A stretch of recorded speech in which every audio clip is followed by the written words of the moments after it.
Saygıdeğer misafirler, tekrar hoş geldiniz. Evet, Zirvemizin ilk bölümünü geride bıraktık. Şimdi özel bir oturumla devam edeceğiz. 10. Uluslararası İnşaatta Kalite Zirvemizin Kentsel Geleceğe Doğru başlıklı ilk oturumuna geçiyoruz. İlk oturumun moderasyonunu Novusens Akıllı Şehirler Enstitüsü Kurucu Ortağı Sayın Berrin Benli yapacak. Kendisini alkışlarınızı sahneye davet etmek istiyorum ve söz kendisine bırakıyorum. Kolay gelsin.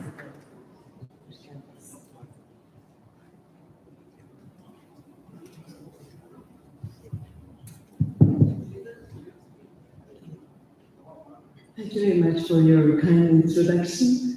Dear participants, thank you so much for coming.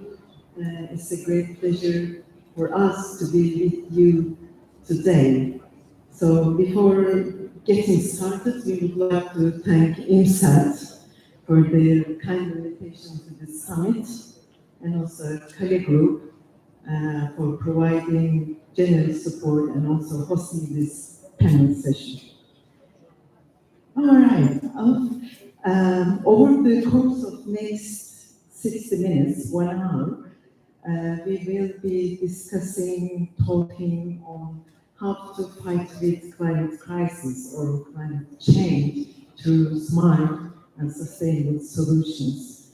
So we have great speakers from different countries, from different regions, and they're all empowered, very strong human leaders, and they are also the country chairs, the members of G100's global initiative and network, which is a group of 100 women leaders around the world.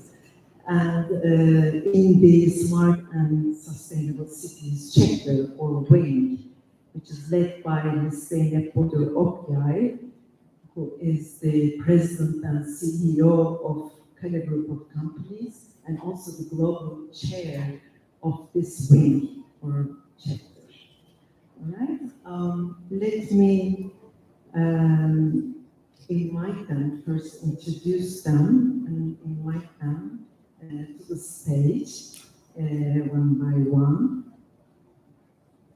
Our first speaker is from Israel, Ms.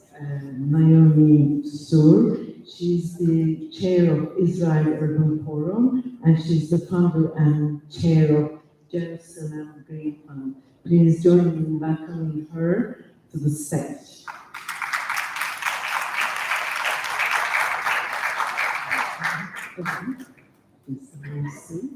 And our second speaker is from Spain, Ms. Veronica Ramirez del Valle. I hope I have pronounced your name appropriately. She is the Operations Director of Smart City Cluster of Spain, and also she is the leader of Smart Village Committee. So please join me. And our third speaker is from UK, Dr. Delia Dimitriou. She is the Director of Smarter Mobility Solutions, the company LLC, and also she worked for European Commission's Director General Research and Innovation on Transport and Mobility within Horizon 2020 program. She also worked for Connected Systems Catapult. So please join me.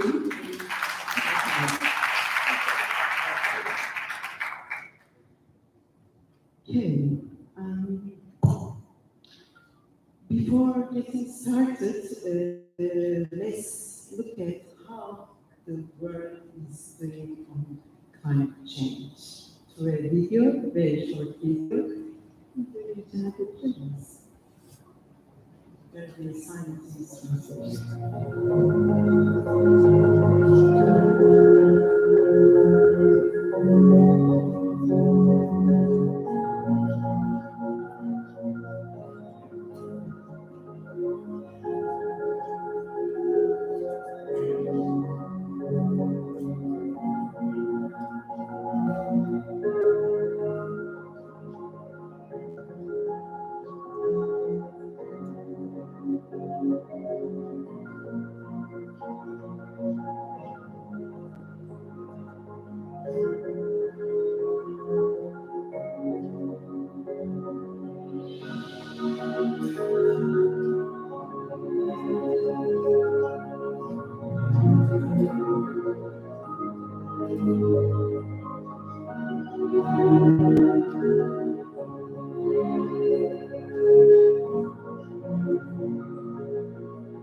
Doesn't look good, right? It's fighting. So let me get to our speakers.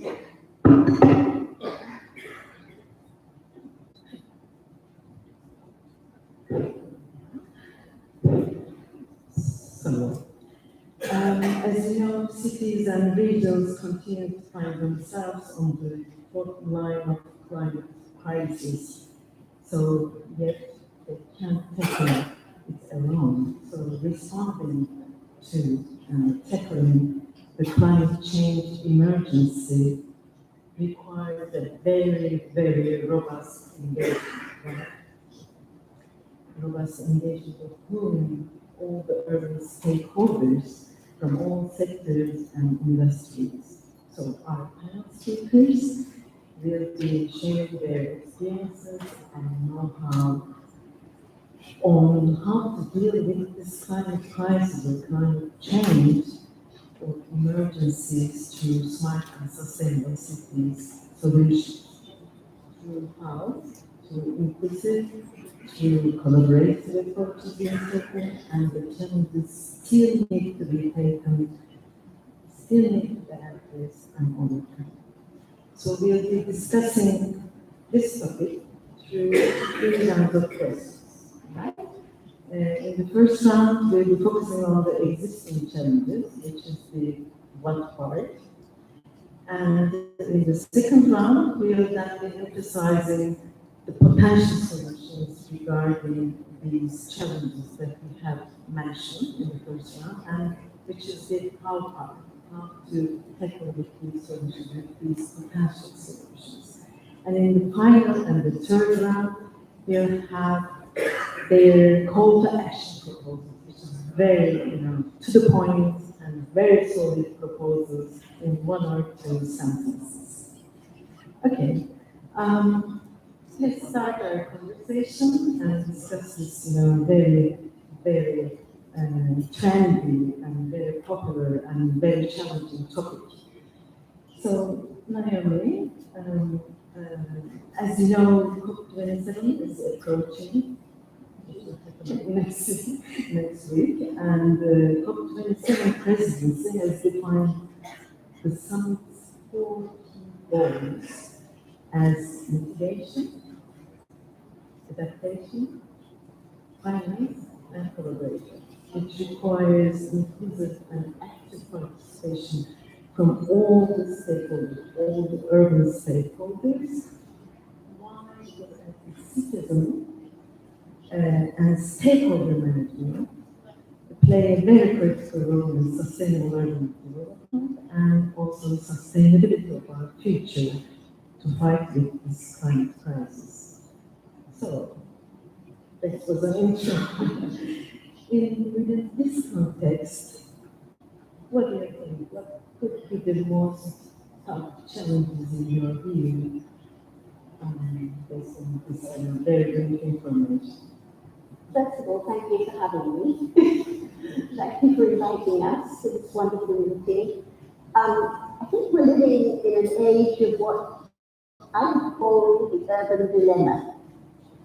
And the urban dilemma results from the fact that though we're now aware of climate change, we're aware of global processes, one thing that is not being taken sufficient notice of is that perhaps the most dramatic thing that has happened in the last 120 years is that whereas at the beginning of the 20th century, 12% of the world were living in cities, by the end of the 21st century, 90% of the world will be living in cities. Now, this is perhaps a really dramatic change, and I'm not sure it's ever in the news. I'm not sure it's being treated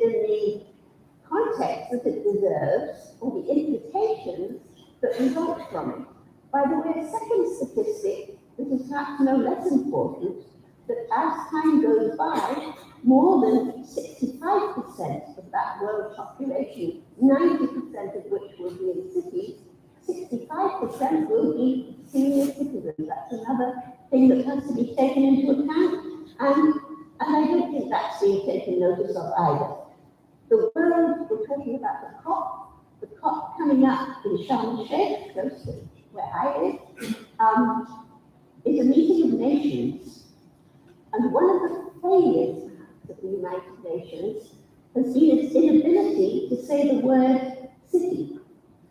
And cities are in fact becoming so much more important that there are think tanks in the world that say in the future order, the world will be run by cities, cities are their hinterlands, it's urban complexes and metropolises, corporate institutions, which are playing a more and more important role in the world, and a new thing that's come up, which is digital communities, so you could be anywhere in the world and be part of a community. So in that situation, of those three entities, what happens to the nation state, and what is the new order that we're going into?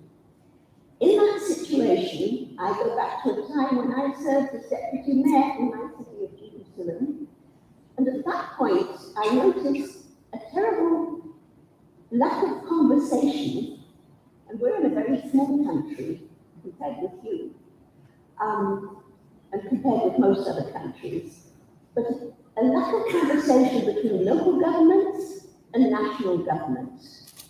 And in fact, the responsibility for addressing climate change is being given to governments, but in fact, the burden of addressing climate change is upon the cities. And a good friend who passed away some time ago, I heard Jamie Lerner, who was the famous mayor of Kurucu, said, cities are always seen as a problem. In fact, cities should be the solution, but they are a challenge. And the challenge being that the 70 calls for all organizations, whether global organizations, national organizations, industry, academia, civil society, at the city level, at all levels, to work together. And you might think that that is the easiest goal. It should be the cheapest goal. Put everyone in a room and have them talk to each other and learn from each other, and listen to each other. It seems to be the hardest goal to achieve. And no problems are going to be solved unless we come down and look each other in the eye and actually have that conversation among all the stakeholders. So the challenge is to have that conversation take place in cities where everyone is, but cities are still often perceived as a place you have to escape from because they may not be healthy enough, they may be polluted. Think of what we do for our fish in our aquarium at home. We make sure they have plants, they have oxygen, they have all the things that they need. Do we do the same for our cities? I'm not sure. I'm not sure we look after our cities as well as we look after the fish in our aquariums. Excuse the example, I'm not comparing people with fish or anything, but you know, it is a kind of example. And that means we have to focus. If everyone's going to be in cities, cities have to be healthy, they have to be inclusive. Everyone has so, and in fact, cities could be, although that's something to do with your next question, could be the easiest arena to do this, because everyone is there.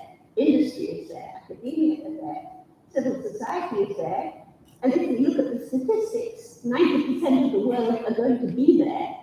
So we had better start focusing on cities as the most important thing, not just something that happens to be dotted around here and there in our countries. I don't know whether perhaps I should stop at that. Is my time up? Thank you. Oh, thank you for sharing. You mentioned you addressed one of the most critical challenges of managing the cities, and as Mr. Berrin has mentioned in his speech in his presentation. One more point. No, sure. One more point that I think is often forgotten also. Everyone, and this is going to be the conversation in the COP, how we transfer from a carbon economy to a green economy, and part of the urban dilemma being the fact that the world depends for its survival, it depends on what is called economic growth. Economic growth in a world which has limited resources. And in this talk of sustainable development, which has been the theme of this morning and of this day, we're talking about conserving our resources, perhaps being more careful of how we use them.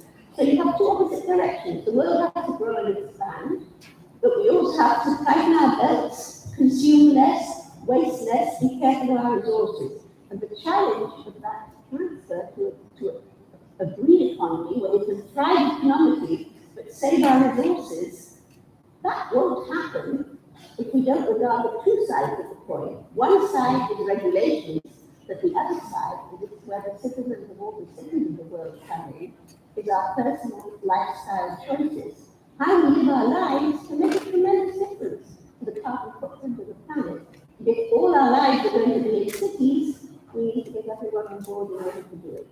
As to the how, that's the next question. Thank you very much. It's the core citizen inclusion, the citizen involvement is the heart, it's the core of the challenge, it's the heart of the challenge. It's how to involve our citizens and maybe all the residents of the cities into the equation and have the right to raise their voices and also including the other urban stakeholders into the equation. And maybe it's the, when we talk about smart governance, smart and sustainable cities governance models or frameworks, smart and sustainable cities governance requires all the urban stakeholders to be part of the equation or the problem. It might be in the form of platforms, as you mentioned, it might be in the form of world national urban forums or city-based urban forums, or it might be in the form of other ways like Mr. Becker mentioned, like living labs, which also requires the citizen inclusion and puts the citizens at the heart of the model. Thank you very much, Naomi. We'll continue with the potential solutions regarding your challenges, against your challenges that you mentioned. Thank you. So, Berrin, actually, maybe we should look at the problem because we have similar angles, and maybe Delia can approach the similar problem with the industry or the sector perspective. Okay. As you know, cities and regions face with decarbonization challenges, particularly the large-scale cities like the ones in UK, and also in Europe, because you're active in European countries. Since because of the roles that we have in the past and still, what do you think about the top challenges of UK and also the European Union countries about decarbonization of cities and regions, territories, and transforming into carbon neutral and smart cities? Thank you. First of all, thank you for this opportunity. I'm British but also Romanian, so I'm very attached to this region. And one of the aims of this visit here is to start cooperation. I've learned a lot in the UK about practical solutions and learning by doing. Initially, I'm an academic, but then I worked with Connected Places Catapult and Innovate UK to implement solutions. So not to write smart papers, to look at the implementation and then monitor the outcome. I was very impressed about the welcome speeches. Keywords were there: sustainability, Green Deal. I will tackle the European approach as well. And the fact that in the new world, we have to construct smarter, but we need to be smarter together, and these materials are smarter and carbon intensive. So we need to talk about energy efficiency in buildings, and it starts with materials. So in terms of challenges, several challenges in cities, because everything is placing now in cities, and the future seems to bring rural area to cities. So from an initial town, that is a city, and then one metropolitan area, and this is the tendency. In terms of decarbonization, it's a huge challenge. My experience is, and I'm also part of climate action, and I'll be part of the COP27 in Sharm el-Sheikh as of next week, part of this innovation zone. So my experience is different from Naomi, because we started from bottom up. We realized that the countries will not implement solutions. They have different challenges, let's call it, not political views, but challenges, while industry is stronger. And we have World Bank with us, and we work worldwide to scale up practical solutions, and the others to learn by doing. These solutions are green solutions. So this innovation zone is a new zone of COP that started 10 years ago, and it's spreading out because it shows the efficiency. In terms of challenges in cities, of course, it's congestion, of course, it's air quality, and this affects health. So even if we say, okay, I can afford 1 hour in traffic because I have a good job and I have a very good pay, what about your health? Because this is the real problem. Here, the construction industry has a solution to have materials that will absorb this ultrafine particles. But probably we'll discuss after this meeting. So, air quality and health, which starts with everything starts from energy. So my experience is that in cities, the sectors are developing and working separately, the kind of silos, although you have a mayor and you have a strategy and you have an action plan. Several cities have several strategies. The implementation and the action plans are missing. So the activity, because sometimes the developing of the building construction in a city will take out the strategic thinking of developing the city in a sustainable way. And I give you an example in Cluj-Napoca. So when I learned this lesson from UK to avoid in Central Eastern Europe mistakes from the Western part, I said, okay, in terms of mobility, we have trams, we have trolleybuses, so energy already, infrastructure is in place. What happened with Cluj-Napoca, a Romanian city part of Pennsylvania? It developed like a spider because of the economic opportunities. So economic opportunities, good jobs, well paid, will bring people together. And then they forget about planning in a sustainable way, because sustainable urban mobility planning, for instance, is extremely important. It is a concept that needs to be implemented. It was developed in Brussels, it was implemented in different cities, but how?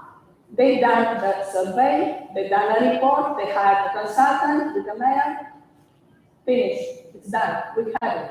They didn't implement it. And there is a problem, congestion, and as I said, air quality.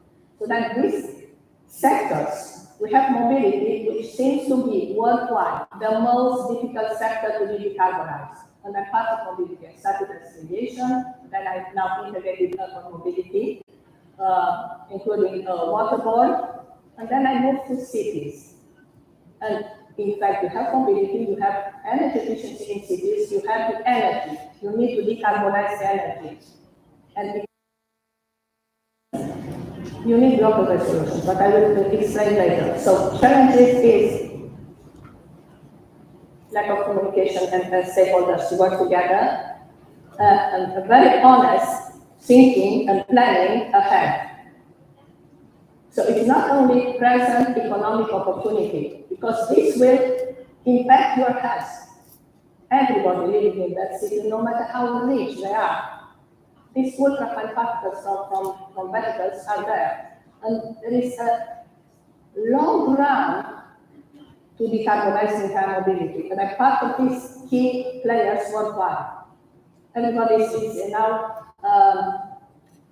impressed about, in a positive way, about electric vehicles, yeah? Well, we know that we have a problem. Now we're talking about hydrogen. there is a problem to implement it. Yeah, so we need different solutions to integrate them. But if we have a very solid, sustainable urban mobility plan in terms of the city and the actors are just thinking about the quality of life of citizens, this will be the key, because then these sectors, starting with the energy, will function. You will learn by doing from other cities, because the challenge is everywhere. I live in Manchester. We have transport for Greater Manchester. We started to work on this 15 years ago.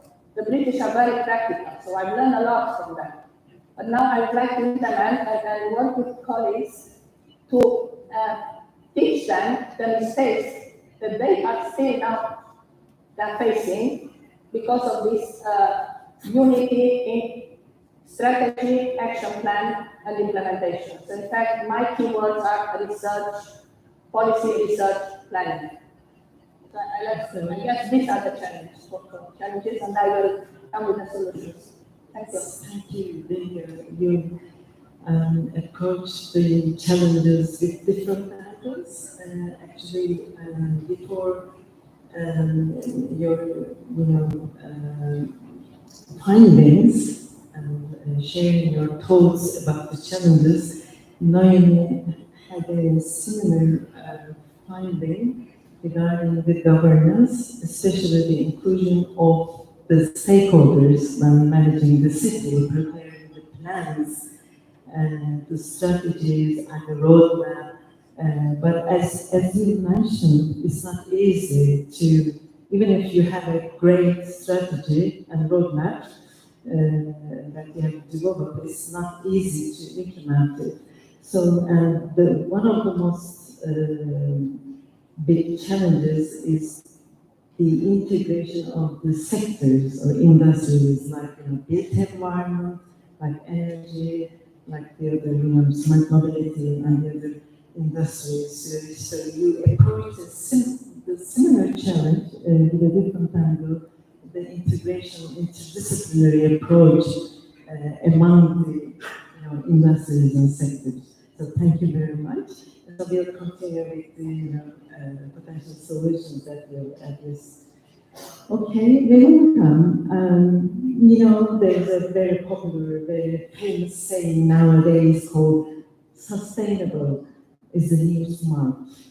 So cities look for a variety of solutions to address these climate challenges, and all the cities actually face with these challenges, even if the smaller ones, the villages and smaller cities, mid-sized cities, large cities, mega cities like Istanbul, and the territories, regions that Mr. Becker has mentioned. So, what do you think?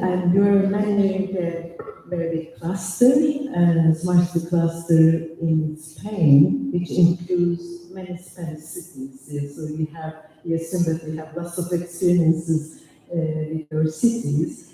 So we wonder why and how was the smart city cluster born to address these sustainability and smart related challenges? Thanks a lot for inviting me, and thanks to share this day with two great experts like Naomi and Berrin.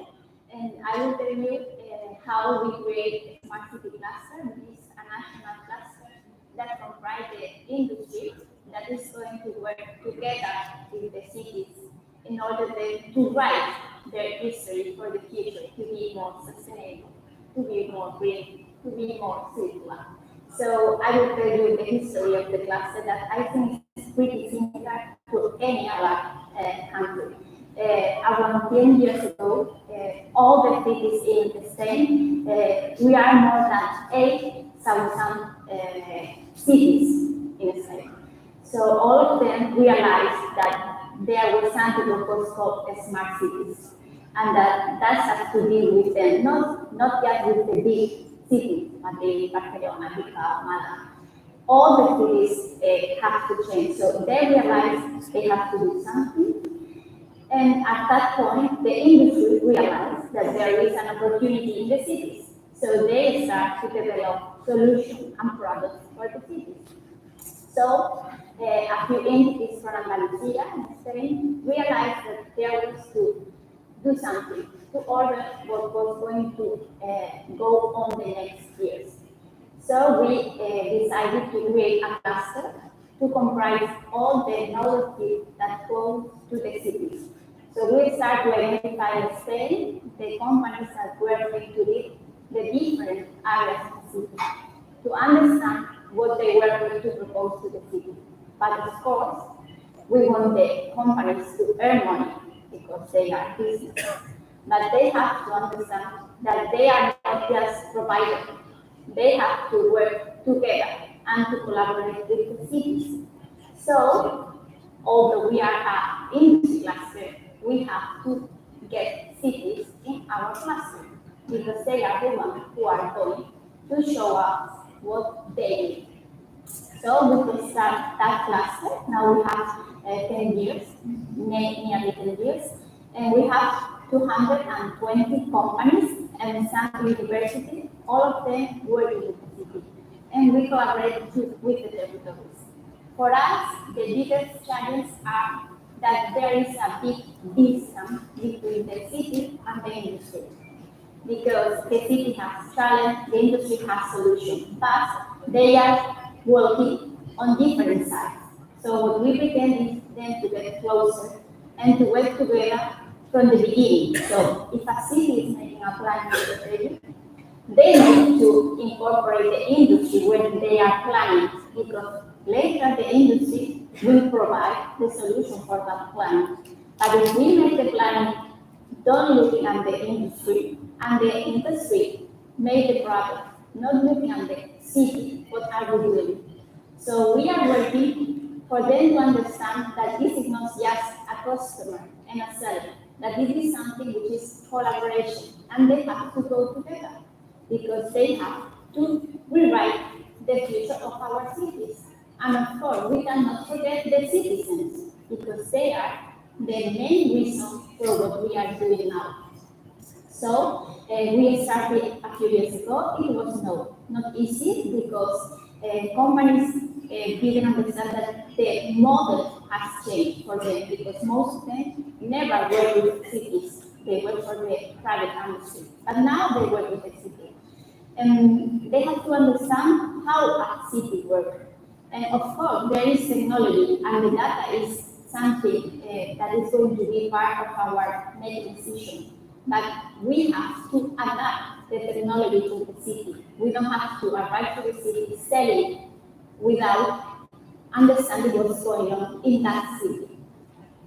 Now we have learned a lot, and it is important to keep on learning also from the cities. We also work in a way that the cities can share their experience, what they do well and what they do wrong, because it is important to share the best experience case, but also what we did wrong, because other cities can learn and not lose time. So for us, the challenge is to get closer cities and industry, and then to go hand by hand for the construction of the future of the city. And also we have seen that there is a lack of communication because cities are really doing great projects. They are really doing the best for the citizens, but the citizens sometimes do not understand why the city is taking that decision. So I think there is also a lack of communication for the citizens who at the end are the customers of our city.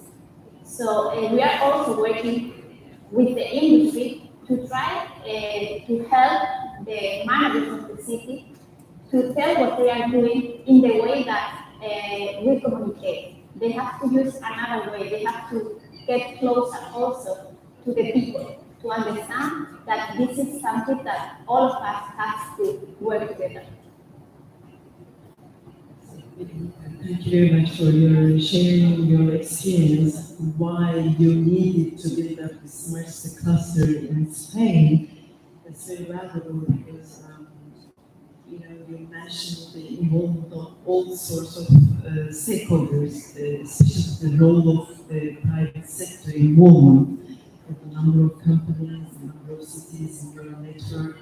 And in the second round, we hope to hear about your, Spanish experiences from your cities becoming part of your clustering. So building up a cluster, smart and sustainable cities cluster is another way of, working together and building up working together and fight with the challenges together. It sounds easy, but it seems that it's not that easy, bringing all the stakeholders in the same platform. Maybe you can say that it might be a platform, it might be an urban forum, it might be in the form of a living lab, as Mr. Berrin mentioned. So it might be in the form of anything, but the idea, the model is to find a way to bring in all the stakeholders, all urban stakeholders, but putting the citizens at the heart of the core of the equation of the problem, and bringing all the stakeholders and trying to find the climate-related, climate and sustainability, climate, smart solutions in technology is the key. It seems that the key, that's the most, is the skeleton of the challenge or the model. Okay, the second, and thank you very much for your findings or identifications about the challenges. So in the second round, we very quickly, I'll be asking your ideas or proposals regarding the solutions or potential solutions against the challenges that we have mentioned in the first round. Okay, Naomi, what do you think? What could be the potentials to overcome these challenges that we have mentioned in the first round? As you said, there might be many solutions, but the solution that I came from when I attended the World Urban Forum in 2012, I had Dr. John Close, who was formerly mayor of Barcelona, and he became the head of UN Habitat, which was the only UN agency that was prepared to use the word city, and I think that was because of him. And he then realized that talking about urban living at a global level wasn't really relevant, and he asked all the member states of UN Habitat to establish their own national urban forums. I was at that time deputy mayor, and I was very aware of the disconnect between local government, national government, and local government and its citizenry, whether active civil society or not. There were all these disconnects, not to mention the lack of conversation between the commerce and the industry and the lack of relevance of academic work to city life, applying the results of academic research to actual living in cities. So I came back home from Naples to the 5th World Urban Forum and went straight to the Ministry of Building and Construction in Israel and said, let's establish the National Urban Forum. And they said, we don't have time for that. We're too busy building, developing, doing all the things we have to do. So what happened in Israel, and I was happy to lead it, was that we set about establishing our National Urban Forum as an initiative of civil society. Currently, UN Habitat has, I think, 55 or 56 national urban forums, but we're the only one that is civil society backed. I found myself in Poland at the last World Urban Forum in June, sitting in a session of national urban forums with ministers and prime ministers, and there we were, our civil society initiative. But the issue is the same. The way we set about it was, every 2 years, the World Urban Forum meets somewhere or other. This time it was Poland. And we said, in between years, we will have a conference in Israel, a convention for everyone who is concerned with what goes on in cities. And we decided to hold it in the city of Akko, which is a very interesting city. It's got a half Jewish, half Muslim, a small Christian population. It's a coastal city. It's a very historic city. It also has urban renewal. It has all the issues the city could possibly have. And I think from the Israel perspective, it's what we would call a medium-sized city. It was an interesting concept we've heard in the presentation before. And everyone came. There were government ministries who sponsored it very happily. And urban representatives. who are these people who are active in the city, you suddenly realize it's everybody. And we have them all there. But I wouldn't say we solved the problem, because although there is, and we have active civil society organizations, they were all talking to each other. I just had a funny feeling, and this last meeting that we had was in October 2021, it was considered very successful. There were representatives of UN Habitat, they all praised us, they said this is wonderful. And I explained in Poland, yes, we're all talking, but is anyone listening? And that issue of not only talking but also listening, that's called a conversation. It's a very simple human concept. But I think the only solution, and I think the format of an urban forum is one format, there may be many others, are places where people really get around the table and talk to each other in order to resolve the issues and in order to think together, because true innovation comes from thinking together. Not individuals doing different things in different corners, and a new idea came out of this. The new idea is that it's not enough to have a national urban forum. Every city deserves its own urban forum. But the difference between an urban forum or a local urban forum, as we would call it, and all the other urban organizations and networks that we have, is that there should be a government commitment to support the urban forum, because as we said, if we go back to the top, national goals cannot be met without cities managing to do that, because everyone is in the cities and the pollution is in the cities. And as was said, cities have been perceived as a problem, but they should be a solution. Thank you very much, Naomi, for sharing your potential solutions against the challenges that you mentioned in the first round. As you said, building up national urban forums and also city-based or local-based urban forums is a wonderful way of bringing all the stakeholders, urban stakeholders together and to try to find solutions, climate-related solutions. But you mentioned the importance of the involvement of government institutions and government agencies to support these actions, even if the city-level urban forums or national urban forums identify the top challenges, top priority challenges. If the government agencies or the decision makers, maybe we can imagine, the decision makers don't support it, it's not bad. If they're not bad, those actions are not bad, then as you say, eventually it will be in the form of talking, nice conversations, and writing nice reports, strategy reports, roadmaps, or action plans. But they need to be supported. Government institutions involved is very critical and need to be implemented in the field, right? I suppose with the new world order that we may be entering into, where cities and industries and digital communities are the top players, perhaps industry could play a major role as well. It could be a very interesting scenario, because they're also functioning and their products are being used in cities, and we want our rebuilding to happen in cities. And cities have the worst carbon footprint, and we need to have a positive one. Thank you very much. And with the industrial focus, sectoral focus, I kind of asked Delia to share her ideas about the sector or industrial focus. Delia, as you know, 3 critical emission sectors we should not be taught of separately are transport and mobility, energy supply, and the built environment.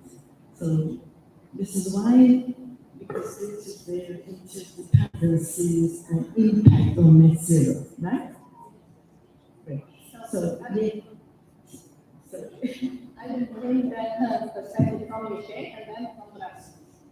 In fact, we are talking in UK about clean growth, decarbonization, growth, and by 2050, the ambition is carbon neutral.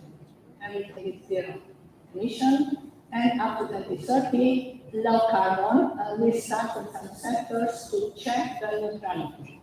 This is UK. In Europe, we have Green Deal, and the past strategy of European Commission is divided into 5 missions.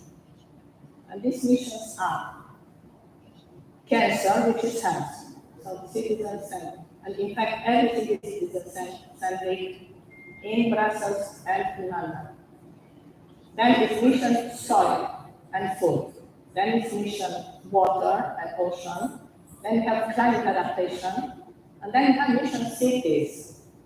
So everything happens and passes in terms of neutrality in places and in cities. Going back to UK, 8 years ago, at government level, knowing that UK is very ambitious in decarbonization, they want to lead the agenda, which is a positive way, but also perhaps, we want to be the leader worldwide in terms of showing the pathway, but then firstly we have to test it. So one of the solutions is testing solutions, and then learning by doing, and then refining them till you get to your target. So 8 years ago, the Department for Transport set up a program on decarbonizing mobility. And you'll see, I will explain the program, everything is related to energy, but very cleverly shaped. Because we're talking about sectors, but in fact it's energy related. So you need to have local-based solutions in energy. And I'll get back to this. So this program was divided in different parts of the country, and it worked on energy, and the key players were the key stakeholders, end users, energy, local government, academia, researchers, small and medium enterprise. What I like in UK is that they put a lot of money in the research and implementation, and then they save money and they have the best solutions in the market. I have examples in Europe, research is not very well solved. They said, okay, we have this German solution, let's test it, and we see how it works. The implementation of solutions is extremely important in cities because each city has their own identity. And you have the culture of citizens. So you cannot impose some solutions in the UK. They don't go well in Central Eastern Europe because of this culture, because of behavior change, because of acceptance. Exactly, we have to consider this. Anytime we are talking about solutions, because if we impose now in an era, digital era, they will not catch up. This technology, for instance, for me, is going too fast. Citizens are trying to catch with jobs, and several other impactful aspects of life. So this program in UK was on in Cardiff, so different regions of UK on electrification of vehicles, freight in London. So decarbonizing freight is huge problem, it's worldwide. Jet fuel in Birmingham, so aviation, how can we decarbonize aviation because it's a global aspect and fuel is very, they have very limited solutions, including electrification, only small aircraft can do it. Hydrogen in Newcastle and Durham. So 8 years ago, UK was thinking, okay, we need to think about the benefit of hydrogen and how are we going to use it, in what sector. Is it more for buildings, for heating, or for mobility? Because mobility, we know, is very difficult and transport has to be decarbonized. And then we have integrated low carbon solutions for this, so north part of UK, where we discuss different scenarios, how to implement mobility as a service, how to include citizens, how to obtain data and behavior change. After these solutions, they develop centers of competencies that work with cities. So this knowledge is implemented city by city, and it's tested.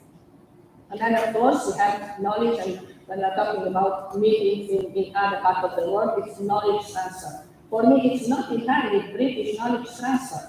It's lessons learned by UK citizens or UK experts, and implementation is also local knowledge transfer. It's a two-way. And as part of this implementation of solutions, UK has created in 2012 the Catapult family. So some small innovations, Catapult, you see, it becomes bigger and then it goes to the market. So innovation towards demonstrators and then market solutions and creating jobs. Because one of the main problem is not to decarbonize and get people out of jobs. So we go hand in hand with creating green jobs and training people. So this Catapult family was created around different topics. Medicine discovery catapult, semiconductor catapult, digital catapult, transport systems catapult, and future cities catapult. After 5 years, we realized, I was part of transport systems catapult, when we had a project here, and we realized that transport and mobility without cities has no sense. And now we joined these two catapults and are part of Connected Places Catapult. As part of this catapult, we created a framework to decarbonize cities, mobility and buildings. And this framework was tested in UK and personally I tested in Romania, sponsored by the UK. And the implementation again convinced me that the solutions in cities belong very much to the city's spirit, city's flavor. So this framework had 8 pillars. The first was policy, decarbonization, governance, who is responsible for what? Human factor, human resources. You need trained people. You need to understand when you implement solutions and in companies, because in fact, this framework was designed towards industry, towards municipalities, to work together and implement to reach the decarbonization goal.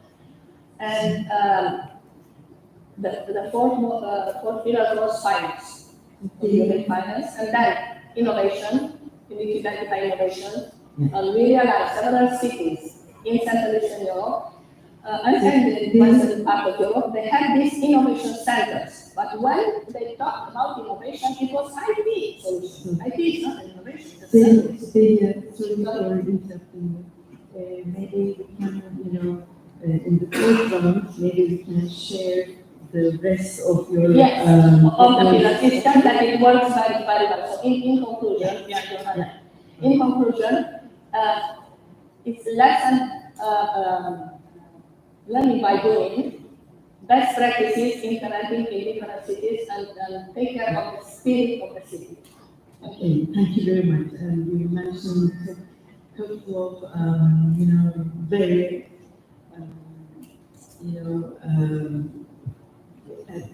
things, parameters that we should highlight in the solutions. Part of the solution, one of them is learning by doing, implementing the projects, like starting from smaller steps, like proof of concept projects or pilot projects. Once they're successful, then increasing the scale and disseminate it to a larger scale and disseminate the solution to further scales. So learning by doing is one of the keywords, is one of the most success criteria. And the second one is the culture, as you mentioned, the lifestyle.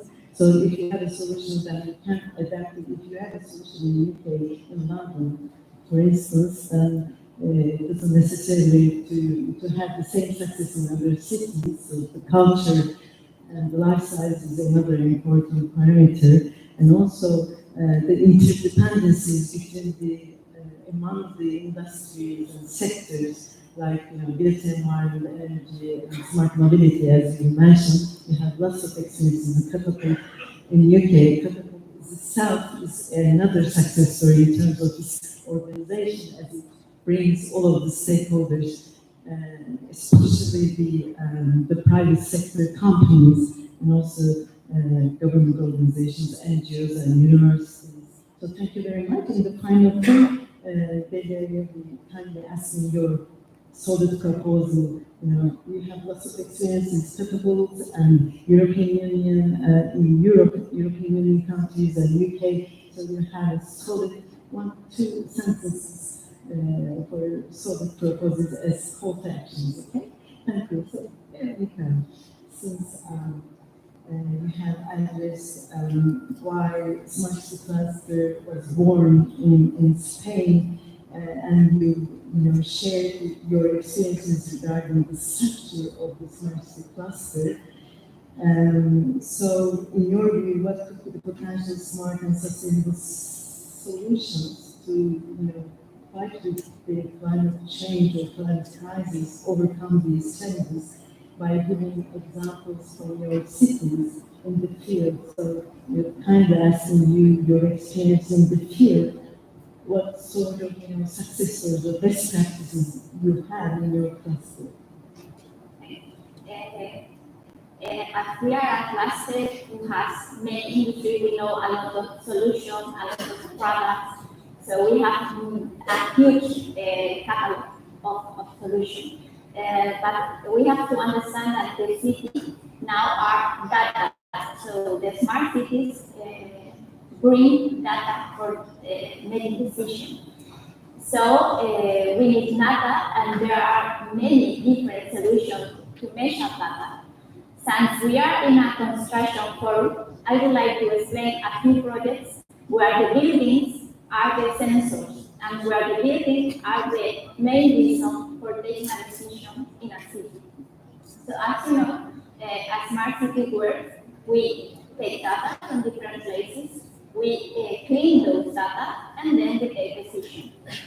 So something which is in our cities are the buildings, and they are not going to be moved. So why don't we use the buildings as sensors, and we see what's going on and how a building contribute to the climate change, to the sustainability of the city. So now we say we are the national government gave some funds for 8 projects, pilot projects, where different cities, the ones should offer more than 150 buildings, are going to use the buildings as sensors to know what's going on in the city, not inside. We know that the building has to be sustainable and we have to work inside, not how the building make the day-by-day city. So they use airport, museum, school, housing, just to say what's going on. So it is a project which is being performance, and it is just to see how important the buildings are as part of the smart city development. And then, thanks to the next generation funds, in Spain, all the cities around 5,000 inhabitants have to identify an area where they're going to work to be zero emissions. So now they are getting funds, and each of them are doing from different point of view, but all of them have the same proposal, is to have an area in the city where there is no emission. And most of them are closing the street to the traffic, most of them are getting new materials for them to absorb the emission, but the main proposal is people to find a way where they can be healthy. So, as you know, we have not so much time. I could share many other solutions and examples, but I think that we can keep on the next question. Yes, thank you very much for your sharing regarding your experiences in Smart City Cluster of Spain. So let me wrap up the things in the first round and the second round and try to summarize the highlights that we have mentioned. In the first round and second round, we try to explore and discuss the critical aspects of making our cities, towns, and communities livable and truly for everyone. When thinking of climate change and the future sustainability of the world is quite interlinked with the resilience of our cities and the well-being of urban communities, right? And we listened existing challenges and related solutions with a sort of a top-down approach with 3 levels. At the top level, the importance of citizen-centric, smart and sustainable governance, which requires the engagement of all urban stakeholders in the process of making urban life, urban public domain safe, healthy, and green for all the residents have been emphasized in the form of urban forums, living labs, or mercy cluster. It might be in the form of anything.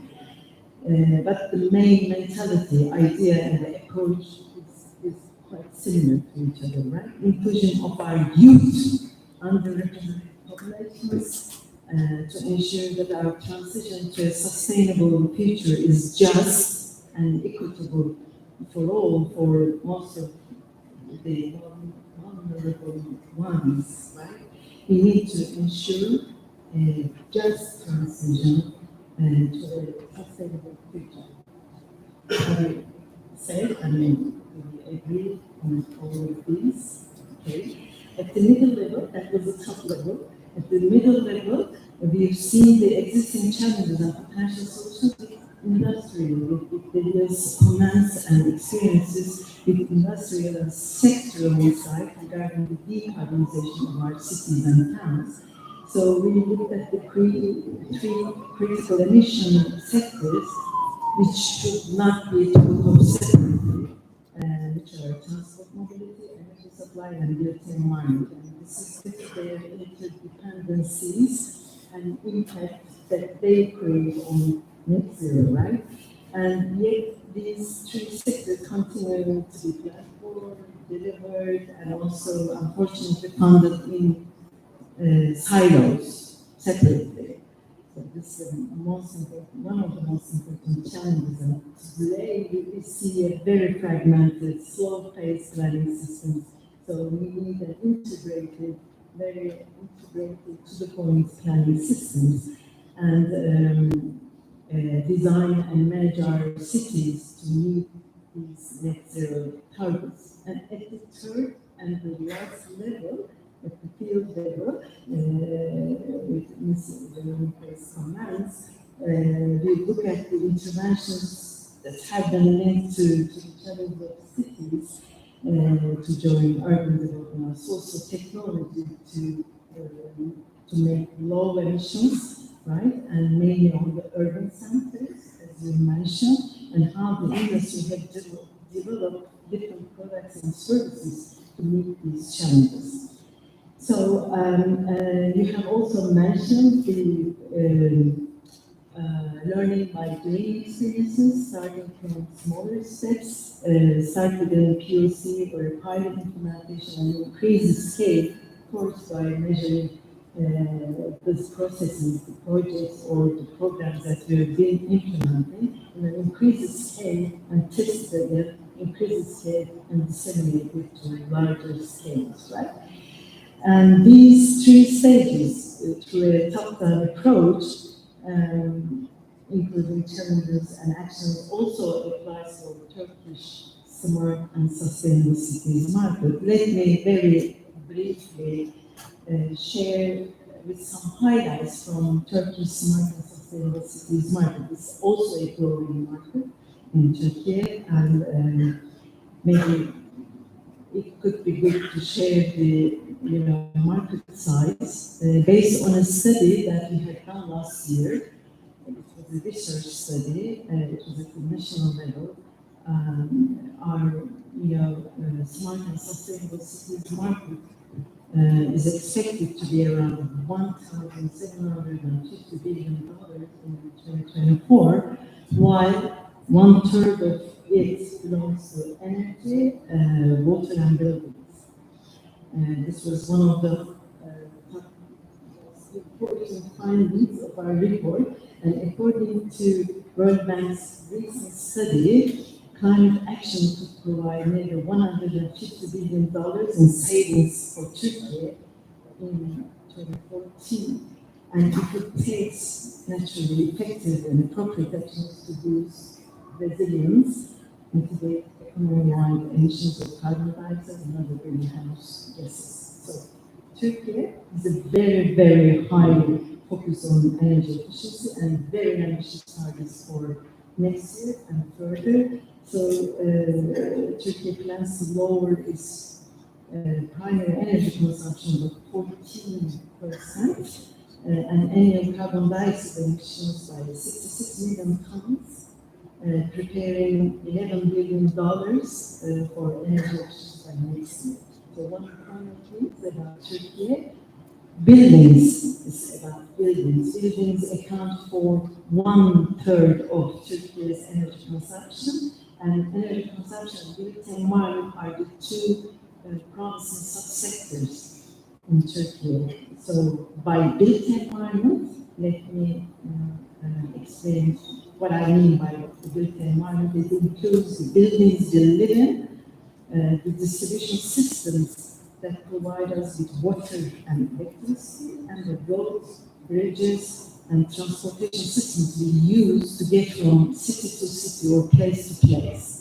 So this was a very short highlight and summary of the Turkish smart and sustainable cities market. So in our final tour, very shortly, I will ask our panelist speakers about their very solid proposals, call to action. What should we do based on our discussion in this panel? So, what's your call to action proposal? My call to action based on the magic number 5. I propose that 5 countries that are members of the network should participate in an experiment, and within each of them, in the first year, one local urban forum should be established with the support of the government and industry and of everybody. In the second year, 2 should be established. In the third year, 3 more should be established, or 2 more, then we have the magic number of 5. In the 5th year, we will hold a conference together of all the experimental cities to see whether having those local urban forums has actually made a difference and helped the conversation, help reach all the wonderful solutions that you're all talking about and we all need in order to survive as a human race. That's my proposal, and I can have in my city, Jerusalem, as a candidate where we have a different consortium of civil society working as a city and working with the government. So perhaps you have a city in Turkey. Thank you, Naomi. Yeah. Already. Thank you very much for your proposals. So, David? Okay, so my suggestion is focus on renewable energy solutions, local-based solutions. And these solutions, solar and waste to energy. This is coming and we'll discuss with Sharon. Every city has this potential. And I'm happy to discuss with those businesses. We're already starting in Europe in some cities to test including waste to energy, which will create a lot of benefits, and then it goes back to circularity, including for construction. I'm happy to be involved in different case studies on implementing this decarbonization for cities with the existing renewable energy solutions. If you don't have wind, solar, definitely, and waste. Thank you. Thank you, David, for your proposals. So my call to action goes to the people. If we want to create a smart city, we need smart people, we need smart leaders, we need smart citizens. We are people, all of us as experts in cities, so we are going to create them. So my call to action is that we have to train people from the youngest, and we have to learn them that technology needs people, because if we have technology, we do not have cities. So my call to action is that we have to create own people, and we have to work on the talents, because we need smart people for the smart cities. Thank you. Thank you for your sharing and proposals. So before closing the session, let's look at the predictions for the coming year very shortly. We have a second video. İki video rica edebilir miyiz?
Although it is hard to foresee, to predict the future, as BBC Future puts it, there are futuristic science fiction plans such as self-contained structures like city in a building. Maybe we'll live in city-sized buildings in the future, who knows? So, my final words about our session, the countdown has already started, and everyone has responsibilities within this crisis, from large corporates to the individuals. So, yes, we have enormous challenges, as you have mentioned, ahead, but we have hopes, right? Do we have hopes? I'm asking our speakers, do we have hopes? Yes, we have hopes. So we are committed and we are in. So are you also in? Are you also in? Okay, let's work together to build a better, sustainable future. Thank you.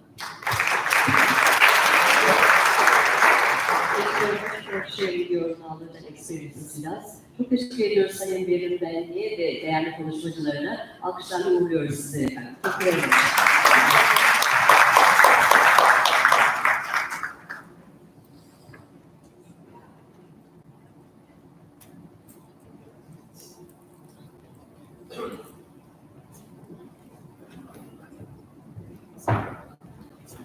Evet, zirvemize katıldıkları için ve değerli görüşleri bizlerle paylaştıkları için Sayın Berrin ve moderatörlüğünde